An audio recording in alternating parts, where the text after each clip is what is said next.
American girls are getting their period earlier, and a new study details the potential long term health risks. What it means when they reach puberty earlier and their menstruation cycles begin. A new study adds to the evidence that girls in America are reaching puberty earlier, with potential troubling implications for long term health. More girls are getting their first period sooner than previous generations and experiencing longer periods of menstrual irregularity. Anna Nawaz discussed with Dr. Shruti Maligai of Harvard Chan School of Public Health.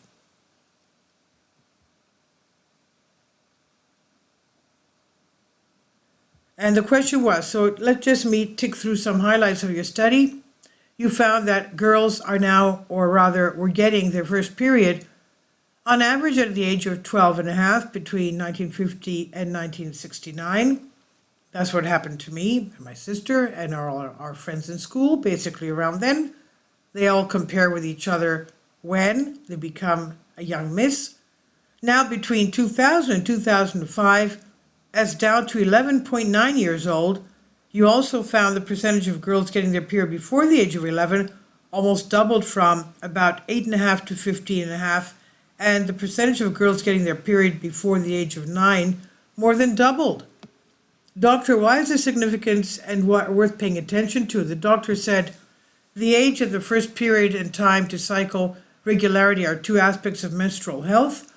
It's really, really important to understand this trend for a variety of reasons. One of the most important reasons is that both of these characteristics are associated with the variety of long-term health consequences.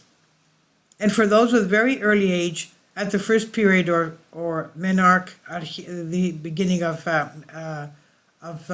menstruation, and persistently irregular periods, those risks include risk of cardiovascular disease, infertility or fertility problems, mood disorders, and cancers, to name a few, she said.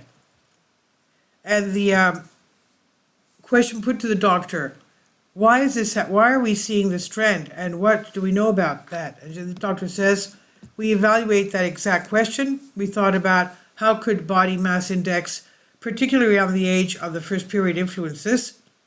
We found that about half of this trend could be explained by body mass index when the period starts. When we looked at maybe what else might be going on, controlling for body mass index, we still noticed a trend towards decreasing age of the first period. And there are a variety of concerns I have around this, and other studies have shown, including exposure to environmental factors like hormone disrupting chemicals, air pollutants, heavy metals, and exposures to stress and childhood traumas are some important things to consider. When we looked at the absolute difference comparing those of white race, ethnicity, or other racial minorities, the kind of white girls reduced the age at first period to about 6 months, and other race ethnic groups had a reduction of almost a year from the first birth cohort to the most recent. We think about race ethnicity as a surrogate market for exposures, so we're thinking about what are the other exposures that might co-vary with being in a particular race ethnic group, from exposures related to personal care products to stress and racism. There are many important limitations to consider about data collected by self-report, and there are limitations regarding how we collected the data. Participants had to have an iPhone and download the research app and be comfortable communicating in English, so we did have to interpret all the information in the context of the population recruited into the study. But I think that what we're finding does allow a high-level look into the time trends across the vast time span of birth cohorts, and we're very much interested in promoting awareness of this topic to allow for education of providers and children. And in terms of future research looking into further impacts of environmental exposure is something that I'm very interested in.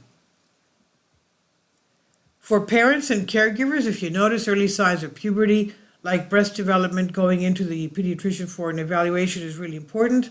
And then in terms of what you can do to promote health and wellness around the menstrual cycle, including a diet of whole foods. It's very hard in today's modern world to have a diet of no ultra-processed foods, but try to limit processed foods and fast foods as much as possible and bring in those leafy green vegetables, fruits is really important.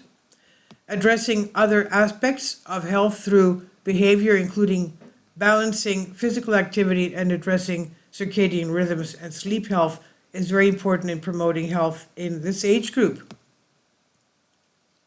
Okay, so this is by the report by Anna Nawaz on PBS and the interview with Dr. Shruti Mahalingam. Please leave your comments and thank you for your support. Please support my Patreon account. The daily posts are 5 videos daily and they are totally different from what I have on my YouTube channel. Thank you so much for your support and that you find all my content so interesting. You'll find the Patreon account details in the description box below.